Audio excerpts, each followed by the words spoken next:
The sound of splashing wasn't what woke me up, it was the laughter. The kind of loud, wine-fueled cackling that vibrates straight through a window screen at 2:47 in the morning. I sat up, half thinking I was dreaming, until a cheer erupted that sounded like someone had just landed a cannonball. My heart sank. I grabbed my phone, opened the backyard camera feed, and there they were. 11 people, including my least favorite human on this planet, Karen, our HOA president, frolicking in my pool like it was a hotel resort. And she wasn't just swimming. She was drinking out of my glass pitcher, lounging on my favorite floatie, and DJing from a Bluetooth speaker she must have dragged in herself. My finger hovered over the call button, but I paused. Because what Karen didn't know, what no one in that pool knew, was that I had installed a little security system of my own, a harmless, heat-activated dye that turns skin blue after 10 minutes in the water. I had no idea I was about to witness the most satisfying shade of petty karma I'd ever seen. I threw on a robe and quietly stepped out onto my patio, staying just behind the side hedges. From that angle, I had a full view of the pool without being spotted. Karen was holding court like she owned the place, her platinum hair piled into a messy bun that drooped with humidity, barking orders like, "No glass in the pool," as if she had suddenly appointed herself lifeguard of a property she had absolutely no right to be on. A guy in a tank top was attempting to balance a beer bottle on his forehead, while a woman in a sequined swimsuit shouted, "This water feels amazing." I couldn't help but smile. It was only a matter of minutes now. The dye was originally installed months ago after a string of late-night dip incidents. Kids sneaking in, someone stealing my chair cushions, and once, weirdly, an entire watermelon. My cousin, a chemical engineer, gave me the idea. He said, "You can't stop trespassers, but you can humiliate them." It was brilliant. The dye was invisible in water, non-toxic, and only activated by sustained body heat, making it perfect for people who stayed in the pool longer than 5 minutes. It took about 10 minutes to fully kick in. And Karen's crew had already been in for 15. I watched the moment it hit. The woman in the sequined suit looked down at her arm and screamed, "What the hell? Why am I blue?" Another man stood up in the shallow end and yelled, "Bro, what is this? Is this algae? Am I dying?" Karen rushed over, her legs now visibly blue from the knee down, and tried to calm everyone with a totally fake smile. "It's just pool light reflections. Probably from the chlorine." But then someone flipped on their phone flashlight and the truth was exposed. Arms, legs, necks. Bright cerulean blue like they'd rolled in cotton candy dye. The panic was glorious. Guests scrambled out of the water, slipping on the deck, falling into patio chairs, shouting over each other. Someone threw a towel that only smeared the blue worse. A drunk guy tried to rinse off using my hose, but only managed to get it tangled around his legs and fall into a potted plant. Karen, trying desperately to keep it together, looked like she was on the edge of a nervous breakdown. Her face was half smeared with blue, streaks running down like abstract war paint. She screamed, "Everyone shut up. Just calm down, we'll figure this out." But no one was listening anymore. It was full-blown chaos. I finally stepped into the motion light. Karen froze. Her eyes met mine with a mixture of horror and rage that only made this moment sweeter. "What did you do to us?" she barked, stomping toward me in my stolen flip-flops. I crossed my arms and said, "I think the better question is, what are you doing in my backyard at 3 in the morning with 11 uninvited guests?" She puffed up like a balloon ready to pop and shouted, "I was checking on the community pool standards. Your pool is under HOA jurisdiction as part of shared view preservation." This was a test. I laughed. Not just because the lie was weak, but because she had the audacity to say it while her forehead looked like it had been dipped in blueberry syrup. One of her friends, a tall guy who hadn't said much, walked up and said, "Ma'am, I think I'm going to the ER. I don't know what kind of chemical warfare you just exposed us to." I turned to him and calmly said, "It's food-grade dye, same kind they use in Gatorade. Totally harmless. But trespassing? That's not. I let the words sink in. Karen tried to regain control, wiping her arms furiously with a towel that only made it worse. I'm filing a complaint. This is entrapment. You can't just booby-trap a pool. I pointed to the camera above the back door. That camera's been recording since you walked in. Every splash, every beer, every bad dance move. Want me to send it to the sheriff, or your husband first? Her mouth opened and closed like a fish gasping for air. Then she stormed past me, yelling for everyone to get their stuff. One woman asked if the dye would come off in a bath. Another guy was Googling how to fix skin turned blue. Karen shouted, "Don't answer him. He's setting us up." And then they all staggered into the street, wet, blue, and humiliated under the cold stare of my motion floodlights. By the time I walked back into my house, I had already uploaded the footage to a private link and copied the HOA vice president, a woman named Darlene who's been gunning for Karen's seat for years. 10 minutes later, I got a text from her that read, "I think this is the beginning of the end. Also, 10 out of 10 for style." I laughed and made myself a coffee, thinking the night was over. But then, at 4:22 a.m., someone knocked on my front door. I checked the cam. It was Karen, still soaked and now wearing a blanket like a toga, holding up a phone. "I've called the police," she shouted. "You'll be arrested for attempted bodily harm." I opened the door just enough to speak. "You really want to explain to them why you broke into private property to throw a pool party with HOA funds? You want to go that route?" She didn't respond. Just stood there, dripping blue onto my welcome mat like a soggy Smurf. Then she backed away slowly, muttering something about lawsuits and lawyers and city code. I shut the door and sighed. It wasn't just a funny prank. It was the kind of incident that cracks foundations. And something told me this was only the first ripple in what was about to become a tidal wave of HOA drama, power struggles, and wild accusations. But one thing was for sure. Karen would never forget the night she turned blue. And neither would anyone else. By the next morning, the entire neighborhood was buzzing. I didn't even have to check my phone to know something had shifted. People walking their dogs slowed down in front of my house, smirking knowingly as they peeked through the bushes, and two teenagers biking by made exaggerated blue hand gestures at each other, pretending to swim like they were auditioning for a cartoon. The footage I had quietly shared with the HOA vice president, Darlene, must have found its way into the right group chats because by breakfast, it was viral. The HOA had an emergency meeting scheduled for noon, and the only item on the agenda was listed as incident regarding pool use and conduct. I knew what that meant. Karen was going to try and flip the narrative. The meeting was held in the community clubhouse, a modest building that usually smelled like Lysol and stale coffee. But today, it reeked of tension and embarrassment. I arrived early, sat near the back, and watched the room slowly fill up. Karen arrived last, wearing a scarf that covered half her face and long sleeves despite the summer heat. Her usual army of loyalists, mostly folks who still clung to her monthly newsletter like it was scripture, followed behind her with stiff shoulders and anxious expressions. Everyone else looked curious, cautious, and mildly entertained. Karen stood up immediately and addressed the room with a performance so dramatic it deserved a stage. She began by declaring that she had been viciously entrapped by a resident who weaponized his pool using unregulated chemical agents.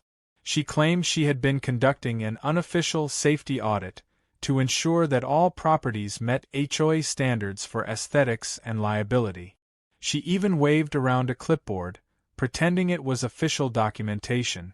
The irony wasn't lost on anyone that she had 11 people with her at 3 in the morning, most of them holding wine glasses, one of them wearing a feather boa.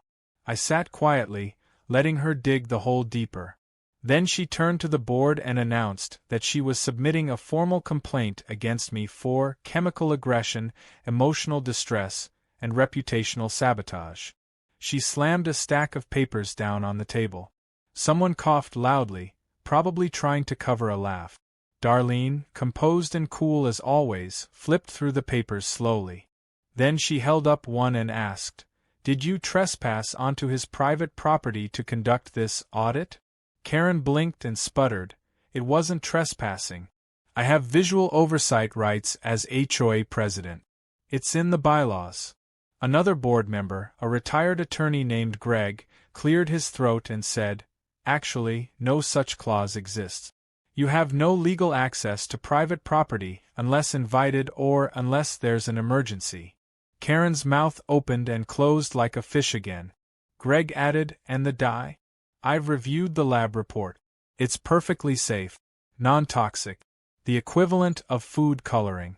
You may be embarrassed, but that's not illegal." Karen started pacing, the scarf slipping slightly to reveal a faint bluish tint on her cheek. She saw people staring and quickly yanked it back up. "He set a trap," she hissed. "He booby-trapped his pool. That's dangerous. Who knows what could have happened?" Darlene leaned forward and said calmly, "What could have happened is that you could have stayed home and not thrown a party in someone else's backyard." The room tensed. One of Karen's supporters stood and tried to defend her, claiming that the dye was a violation of environmental safety. But another resident interrupted and said, "Oh please, I saw the video. You were dancing with a plastic flamingo and fell off the diving board." Laughter rippled through the room. Karen's ears turned red. She grabbed the edge of the table and said, "This is a targeted smear campaign. You're all jealous of my dedication to this neighborhood." Darlene finally stood up. "Enough," she said. "We've reviewed the footage, spoken to the sheriff's department, and checked every complaint filed in the past year. And it's clear that this isn't an isolated incident." She opened a folder and began listing off previous complaints that Karen had filed, some legitimate, most bizarre. Noise violations for someone's wind chimes. A threat of eviction over Christmas lights that were still up on January 2nd. A citation for a child's lemonade stand. The list went on. The room grew quiet as Darlene continued. "We've also received messages from several residents who now feel unsafe because they believe the HOA can access their private property without permission. That is not how this board functions. This is a community, not a kingdom." Karen opened her mouth again, but Darlene cut her off. "And finally, we have documentation that you used HOA funds to pay for the party you threw on his property." Karen froze. Someone in the audience gasped. Another person muttered, "That's theft." Karen tried to deny it, but it was too late. The treasurer, who had been silent until now, confirmed it.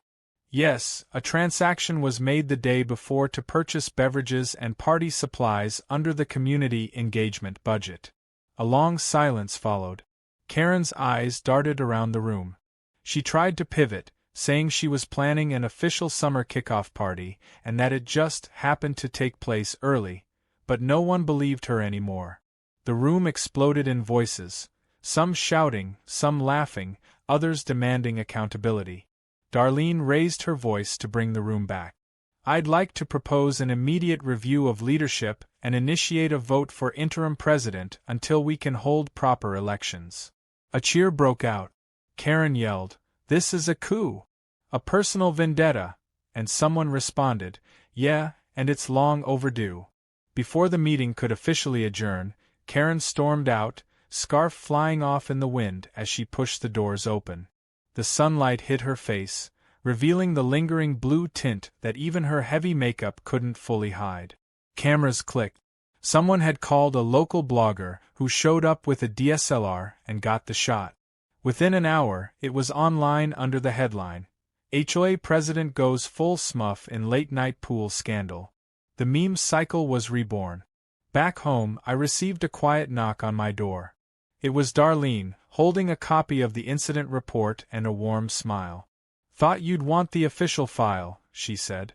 "Also, we might need a new name for our next block party theme." I grinned. "How about Blue Wave Bash?" She laughed and nodded. "Just make sure Karen's not on the guest list." As I closed the door, I realized something had changed in the neighborhood. People weren't afraid anymore. Karen's grip on the community had cracked, and in the strangest, most satisfying way possible, It had all started with a harmless splash of color. But I had a feeling this wasn't the last we'd hear from her. People like Karen don't go down quietly. They regroup. They scheme. And they always think they're one clever step from a comeback. Which meant I needed to stay one step ahead. The storm that Karen had stirred didn't die down, it went viral. By the next morning, screenshots of her blue-stained legs and blurry footage of her screeching while storming out of the HOA meeting were circulating in multiple community Facebook groups. One meme had her photo superimposed next to a Smurf village with the caption, HOA President of Smurf County. Another showed her scowling mid-yell with the words, Blue Tally unfit to lead, in bold above it. By lunchtime, even the local news station caught wind of it. A 2-minute segment aired featuring a reporter standing outside our neighborhood gates, chuckling as he explained the bizarre series of events now dubbed the Blue Pool Brawl. Karen's name wasn't mentioned directly, but the blurred images didn't do much to protect her identity, especially not when half the town already knew the story. That afternoon, my inbox was flooded with interview requests, but I turned them all down. I had no desire to become the accidental spokesperson of anti-Karen resistance. However, one message stood out. It was from a guy named Jay, who owned a community blog called Suburb Wars. He sent a screenshot of Karen's now-deleted HOA announcement post, where she had tried to spin the whole thing by claiming she was a victim of waterborne sabotage by an unstable neighbor with a history of aggressive behavior. Jay included a caption in his email. Care to comment? I already know the truth. Got some great shots of Karen's blue hands at the nail salon this morning. That made me laugh. I didn't respond, but I forwarded the message to Darlene. She replied 3 minutes later with, Tell him to wait for the next HOA meeting. I've got a whole presentation ready. Despite Karen's downfall, she hadn't disappeared. She went quiet publicly, but her scheming had only gone underground. Rumors began spreading, strange ones. People whispered that she was gathering signatures for a petition to disband the current HOA board entirely and reinstall herself through some obscure clause in the bylaws. Another neighbor claimed she saw Karen late at night trying to staple a flyer onto a community bulletin board, only to rip it down a moment later when she noticed a Ring camera blinking nearby. The paranoia she once inflicted on the community had reversed. Now she was the hunted. But instead of letting it go, she doubled down. The next real escalation came 2 days later when a new complaint was filed against me. This time, it wasn't from Karen directly. It was from one of her loyalists, a woman named Cindy who always wore oversized sun hats and used phrases like, the moral fabric of this neighborhood. The complaint accused me of intentionally defaming and humiliating a community leader and creating an unsafe aquatic environment. The HOA board, now no longer under Karen's control, dismissed it immediately. But it wasn't about the complaint. It was about the message. Karen was trying to make noise again, using her supporters to create confusion and sympathy. Then something strange happened. I started getting anonymous tips. Small things at first. One email warned me to check my sprinkler lines. Another suggested I verify that my pool chemicals hadn't been tampered with. At first, I thought they were just trolls, but something about the wording felt personal. I installed new security cameras and doubled the number of alert zones. 2 nights later, I caught a blur on one of them, a person crouching near my pool's filter station. The image wasn't clear enough to confirm who it was, but the height and build looked familiar. I reported it to the police, who couldn't do much without a clearer shot, but I made sure the footage got around. By morning, the incident had spread through the neighborhood like wildfire. People started checking their own yards, making sure their fences were locked and their outdoor cameras charged. Karen had spent years cultivating control through rules and fines, but now, ironically, she was the one who made everyone feel unsafe. That fear turned into unity. Several neighbors who had never even spoken to each other began exchanging contact numbers, sharing footage, setting up group chats. It was like the entire community had evolved overnight from isolated rule followers into a tight-knit defense squad.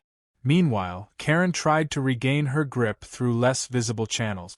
She approached the treasurer privately and accused Darlene of embezzling funds, claiming she had proof that Darlene was spending HOA dues on her garden renovation. That backfired when the treasurer confronted Darlene with the accusation, and she immediately pulled out her receipts. Every flower bed had been paid for personally, with detailed invoices. When word of that failed coup attempt got out, Karen lost even more credibility. But the real punchline came a day later, when someone uploaded a new clip of Karen on a spa day. She was sitting in a sauna, trying to enjoy a quiet moment when the sweat reactivated the remnants of the dye on her neck and chest. The person recording whispered, "It's happening again," as Karen stared in horror at her blue-streaked reflection in the glass. The video went viral instantly. At that point, Karen tried to sue. She filed a formal lawsuit against me for damages, claiming emotional distress, reputational harm, and excessive use of prank technology. Her lawyers sent a threatening letter, but I was ready. I forwarded it to my own attorney, who specialized in property disputes and had already been following the HOA saga with amused interest.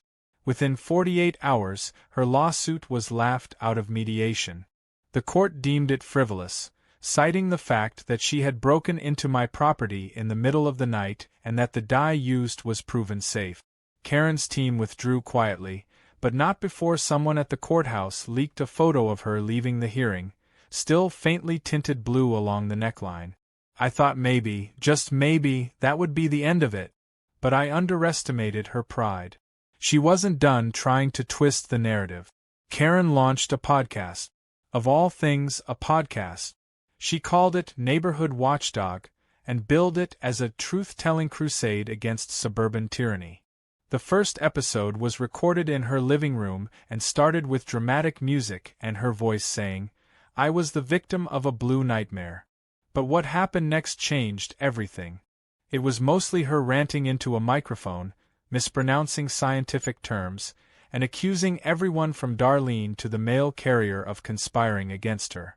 No one took it seriously, except maybe 2 of her original followers who shared the link on their Facebook pages. Still, it served as a reminder. Karen wasn't going to quietly accept defeat. She didn't care how ridiculous she looked or how many times the dye betrayed her on live camera. She was playing the long game, trying to outlast everyone else through sheer delusion. But she didn't realize that her efforts were only making things worse for her. Every move she made gave the neighborhood more reason to push back. And more importantly, every blunder brought people closer together. Neighbors started gathering casually outside, chatting in driveways, sharing cookies, discussing HOA changes. Someone organized a movie night on the Greenbelt lawn. A few others started planning a community barbecue. I was even asked to help set up a pool safety committee, which was a not-so-subtle jab at Karen's original fake audit excuse. It was clear to everyone that the power she once wielded with fear had turned into something else entirely: comedy. She was no longer the enforcer of order. She was the punchline. But I knew something Karen hadn't figured out yet. When someone like her is backed into a corner, they don't surrender. They double down. They make bigger, bolder, more desperate moves. And as the next HOA meeting approached, a quiet sense of tension returned to the air. Because while the dye had stained her ego, the humiliation hadn't erased her will. It had only made her more dangerous in the most unpredictable way. The neighborhood had rallied once. But would it hold if Karen launched one last power grab? Something told me the next chapter in this saga would decide everything. It was the 4th morning after the HOA meeting when I noticed something off about my pool. The water looked murkier than usual. Not dirty, just slightly cloudy, like someone had tampered with the balance. I leaned in, sniffed it, checked the pump system, then inspected the chemical storage cabinet.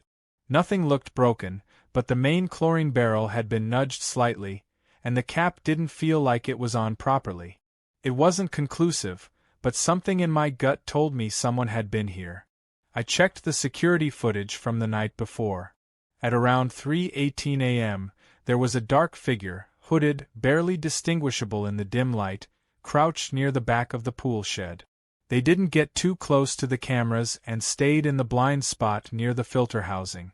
Whoever it was knew my layout well. That made the list of suspects very short. That same day, I received a visit from a local plumber named Hector.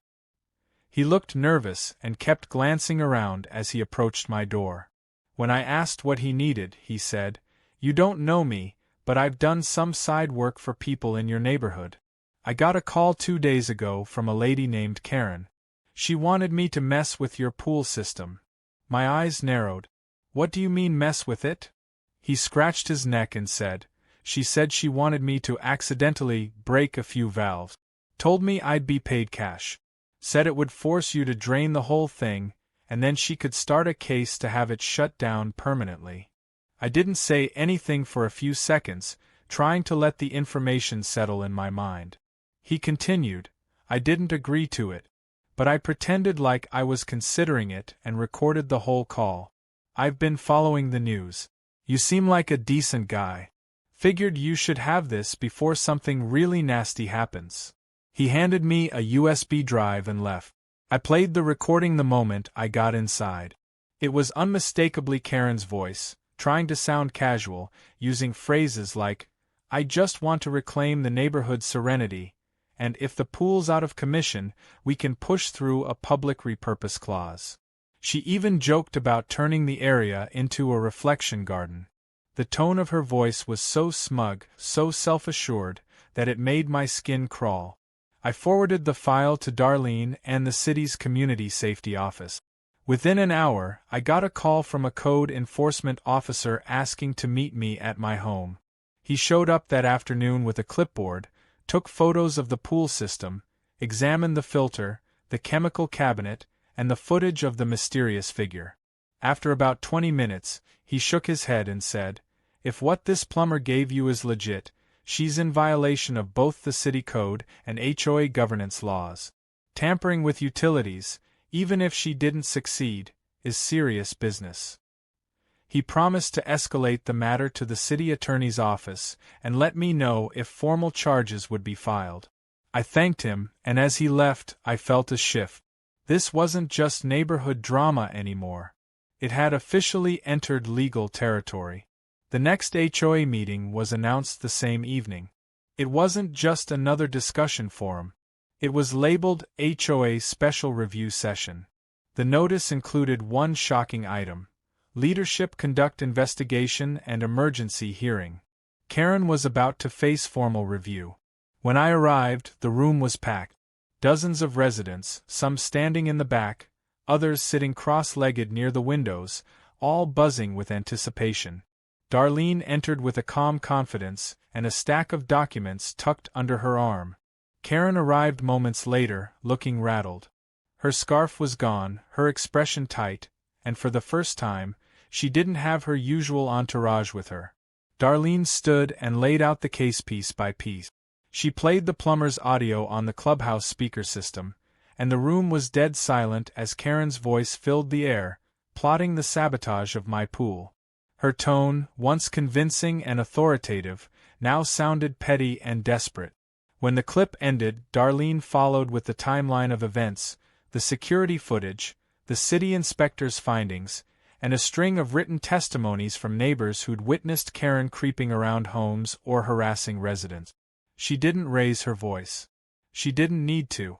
The evidence spoke louder than any shouting ever could. Karen, for once, was speechless. She tried to deny it, claimed the audio was edited, said she'd never even spoken to the plumber in question, but her own recorded words made her protest laughable. When she realized her usual deflections weren't working, she pivoted to emotional manipulation. "I've served this neighborhood for 12 years, she said, her voice trembling. "I've given up weekends, holidays, and sleep to protect this community. And now I'm being painted as some criminal because I tried to stop the chaos one man created." A few people murmured, but no one clapped. No one stood in solidarity. The room had shifted. A resident named Marcus, who rarely spoke at meetings, raised his hand. Karen, last month you sent my daughter a warning notice for drawing chalk on our sidewalk. She's 6. You said it was graffiti. Another woman followed. You fined me for putting up a bird feeder. Said it might attract raccoons. More voices joined in, sharing stories of arbitrary fines, surveillance threats, and unprovoked visits. Years of resentment finally had an outlet, and it all came pouring out. Greg, the retired attorney on the board, stood and cleared his throat. In light of the evidence and the growing number of misconduct reports, I motion for an immediate vote to remove Karen from her position and initiate a full audit of her actions over the past 12 months. The motion was seconded instantly. The vote took less than 5 minutes. Of the 32 board members and associate committee leads, 30 voted for removal. 1 abstained. 1 voted against it, Karen herself. She stood up as the results were announced, her face pale, fists clenched. You're all going to regret this, she spat. You think you've won? You think I'm just going to disappear? No one answered. Someone in the back whispered, we hope so. Karen stormed out, pushing past people, nearly knocking over a folding chair in the process. The door slammed behind her with a finality that felt like a chapter closing. But the drama wasn't done yet. Later that night, as I stood on my patio, sipping a well-earned iced tea, I saw a car drive slowly by my house. It was Karen's. She didn't stop. She didn't roll down the window. She just glared from behind the windshield, as if mentally engraving every brick of my home into memory. I didn't flinch. I just raised my glass in a quiet, mocking toast. If she wanted to try something else, I'd be ready. The following morning, the community group chat lit up. Someone had spotted Karen at City Hall, demanding to speak with zoning officials. Another neighbor saw her photographing various houses, muttering about code violations. She was still trying to cling to whatever power scraps she could salvage. But this time, people weren't scared. They rolled their eyes. They laughed. Someone even created a parody Twitter account called Blue Karen Watch, where they posted fake HOA rules like, "Thou shall not smile on Thursdays," or "Unapproved daffodils will be confiscated." It was no longer just about revenge. It was about reclaiming peace, community, and balance. And while Karen might still try to stir the waters one more time, there was a growing sense that this neighborhood wasn't hers anymore. The dye might have faded from her skin, but the memory of that night, the blue chaos, the exposed truth, the broken grip of tyranny, would never wash away. She had painted herself into a corner, and now she had to sit in it alone. The final blow didn't come from a lawsuit, a security video, or even a dye-stained photo. It came from a party. Not just any party, but one the entire neighborhood had started whispering about ever since Karen was voted out. What started as a joke in the group chat, something along the lines of, "Should we throw a blue bash to celebrate?" had evolved into a full-scale community event, approved by the board, funded by residents, and planned with the kind of energy usually reserved for holiday festivals. Flyers were printed in every shade of blue. The slogan read, "Let's turn the HOA blues into something worth celebrating." The date was set, the guest list open, and for the first time in years, people were genuinely excited to be part of something that didn't involve fear of fines or surveillance. I was asked to host the event in my backyard. At first, I hesitated. Part of me felt like hosting something so public would poke the bear one last time. But the more I thought about it, the more I realized it wasn't about provoking Karen. It was about reclaiming the space, the energy, the joy she had choked out of the neighborhood for so long. I agreed, and suddenly my yard transformed into party central. String lights were hung from the oaks, food trucks were scheduled, and a blue-themed photo booth was set up next to the pool. Ironically, the pool dye system was turned off for the evening, but we kept a few light blue glow sticks floating on the surface for laughs. The turnout was massive. Neighbors I hadn't spoken to in years showed up with casseroles, drinks, and folding chairs. Kids ran around with blue face paint, Grown-ups wore matching shirts with sarcastic slogans like "Pool tested and approved" and "Blue looks good on me." Music played, people danced, and there was laughter. Real, unrestrained laughter that hadn't existed in this neighborhood since long before Karen's reign. Darlene gave a short speech thanking everyone for their unity and resilience. Greg the attorney raised a toast to peaceful governance and pool privacy. Even Marcus, the quiet guy with the chalk drawing daughter, handed me a six-pack and said, "You started something, man. This place actually feels like a community now." As the sun began to set, the event reached its peak. A few residents projected a slideshow on the back of my garage wall, photos of the past month's chaos. Screenshots of Karen's spa incident, clips of her HOA meltdown, and memes that had spread like wildfire. The finale of the slideshow was a digitally edited image of her beside the Smurfs, with a caption that read, "Thanks for the colorful memories." The crowd erupted in cheers and laughter. It felt like collective therapy, a way to laugh off the trauma and step forward together. But just as the mood settled into comfortable contentment, headlights appeared at the end of my driveway. Everyone turned. A black SUV rolled to a stop. The driver's door opened, and out stepped Karen. Her presence alone sucked the noise out of the party like a vacuum. Conversations stopped. The music was turned down. People froze. Karen stood still for a moment, clutching something in her hands, eyes scanning the crowd. She was wearing a blazer far too formal for the occasion, her hair pinned tightly back, face free of visible dye but tense with emotion.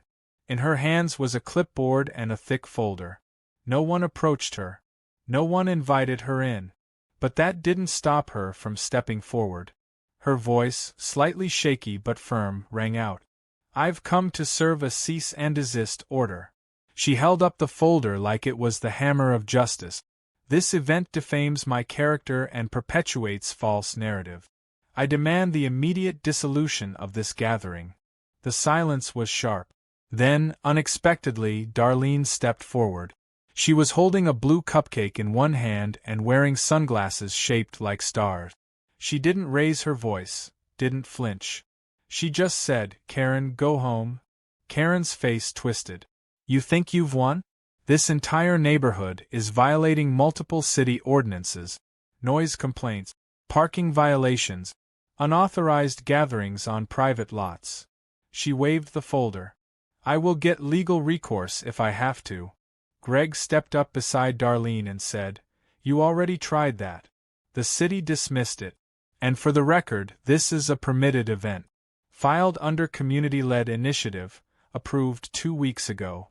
You were notified. You just weren't invited." Karen's eyes darted around, expecting someone, anyone, to stand with her. No one did. Even Cindy, her once devoted supporter, was sitting in the back corner, quietly eating blue Jell-O and avoiding eye contact. Karen's composure cracked. Her voice grew louder. "You're all going to regret this. I kept this place in order for over a decade, and now it's falling apart." That was the breaking point.